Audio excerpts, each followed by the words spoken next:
ನಮಸ್ಕಾರ. ಇವತ್ತು ನಾವು ಆರೈಕೆ ಮಾಡುವವರಿಗೆ ತುಂಬಾನೇ ಮುಖ್ಯವಾದ ಒಂದು ವಿಷಯದ ಬಗ್ಗೆ ಮಾತಾಡೋಣ. ಅದೇ ಒತ್ತಡದ ಹುಣ್ಣುಗಳು.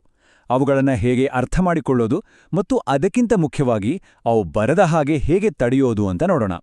ಹಾಗಾದ್ರೆ ಈ ವಿಷಯವನ್ನ ಸರಿಯಾಗಿ ಅರ್ಥ ಮಾಡ್ಕೊಳ್ಳಕ್ಕೆ ಒಂದು ಸಿಂಪಲ್ ಪ್ರಶ್ನೆಯಿಂದ ಶುರು ಮಾಡೋಣ. ಹೌದು, ಈ ನಿರಂತರ ಒತ್ತಡ ಅದು ಸುಮ್ಮನೆ ಅಸ್ವಸ್ಥತೆ ಅಷ್ಟೇ ಅಲ್ಲ. ಅದರಿಂದ ಪ್ರೆಷರ್ ಅಲ್ಸರ್ಸ್ ಅಥವಾ ಬೆಡ್ ಸೋರ್ಸ್ ಅಂತನೂ ಕರೆಯಲ್ಪಡುವ ಗಾಯಗಳಾಗುತ್ತೆ. ಇವು ತುಂಬಾನೇ ನೋವು ಕೊಡುತ್ತೆ. ಅಷ್ಟೇ ಅಲ್ಲ, ಅಪಾಯಕಾರಿಯೂ ಹೌದು. ಸರಿ, ಹಾಗಾದ್ರೆ ಈ ಸಮಸ್ಯೆಯನ್ನ ಇನ್ನಷ್ಟು ಆಳವಾಗಿ ನೋಡೋಣ. ಮೊದಲನೇದಾಗಿ, ಈ ಹುಣ್ಣುಗಳು ದೇಹದ ಯಾವ ಭಾಗದಲ್ಲಿ ಜಾಸ್ತಿ ಕಾಣಿಸ್ಕೊಳ್ಳುತ್ತೆ ಮತ್ತು ಯಾರಿಗೆ ಇದರ ರಿಸ್ಕ್ ಹೆಚ್ಚು ಅನ್ನೋದನ್ನ ತಿಳ್ಕೊಳ್ಳೋದು ಬಹಳ ಮುಖ್ಯ. ಸಾಮಾನ್ಯವಾಗಿ ಎಲ್ಲಿ ಮೂಳೆಗಳು ಚರ್ಮಕ್ಕೆ ಹತ್ತಿರ ಇರುತ್ತವೋ, ಅಂದ್ರೆ ಎಲ್ಲಿ ಮೆತ್ತಗನ ಭಾಗ ಕಡಿಮೆ ಇರುತ್ತೋ, ಅಲ್ಲಿ ಈ ಹುಣ್ಣುಗಳು ಆಗೋ ಚಾನ್ಸಸ್ ಹೆಚ್ಚು. ಅದಕ್ಕೇನೆ ಇಲ್ಲಿ ಕಾಣ್ತಾ ಇರೋ ಜಾಗಗಳನ್ನ ಪ್ರತಿದಿನ ಚೆಕ್ ಮಾಡೋದು ತುಂಬಾನೇ ಅಗತ್ಯ. ಹಾಗೆಯೇ ಕೆಲವರಿಗೆ ಇದರ ಅಪಾಯ ಬೇರೆಯವರಿಗಿಂತ ಜಾಸ್ತಿ ಇರುತ್ತೆ. ಉದಾಹರಣೆಗೆ, ಹಾಸಿಗೆ ಅಥವಾ ವೀಲ್ಚೇರ್ ಬಿಟ್ಟು ಕದಲೋಕಾಗದವರು ಅಥವಾ ಶುಗರ್ ಕಂಪ್ಲೇಂಟ್ ಇರೋವರಿಗೆ. ಈ ಥರದವರ ಬಗ್ಗೆ ನಾವು ಇನ್ನಷ್ಟು ಜಾಗರೂಕರಾಗಿರಬೇಕು. ಈಗ ಈ ಹುಣ್ಣುಗಳು ಹೇಗೆ ಹಂತ ಹಂತವಾಗಿ ಬೆಳಿತಾವೆ ಅನ್ನೋದನ್ನ ನೋಡೋಣ. ನೋಡಿ, ಆರಂಭದಲ್ಲೇ ಇದರ ಲಕ್ಷಣಗಳನ್ನ ಗುರುತಿಸಿದ್ರೆ ದೊಡ್ಡ ಅನಾಹುತವನ್ನೇ ತಪ್ಪಿಸಬಹುದು. ಅದೇ ಇಲ್ಲಿರೋ ಕೀ ಪಾಯಿಂಟ್. ಇವುಗಳು ಆರಂಭಿಕ ಎಚ್ಚರಿಕೆಯ ಗಂಟೆಗಳು ಅಂತಾನೆ ಹೇಳ್ಬೋದು.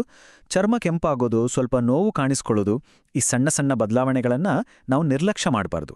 ಯಾಕಂದ್ರೆ ಒಂದು ಸಣ್ಣ ಸಮಸ್ಯೆ ದೊಡ್ಡದಾಗೋದನ್ನ ಇದು ತಡೆಯುತ್ತೆ.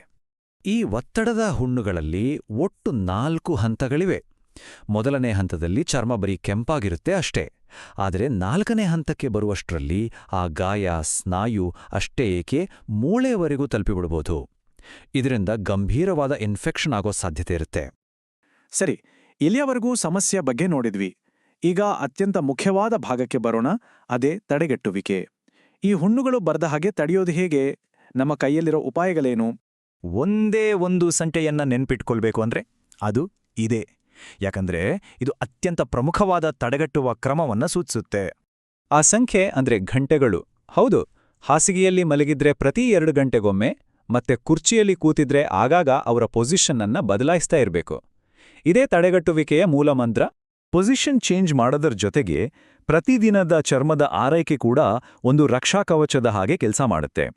ಚರ್ಮವನ್ನ ಕ್ಲೀನಾಗಿ ಒಣದಾಗಿ ಇಡೋದು, ಜೊತೆಗೆ ಮಾಯಿಶ್ಚರೈಸ್ ಮಾಡೋದು ಕೂಡ ಅಷ್ಟೇ ಮುಖ್ಯ.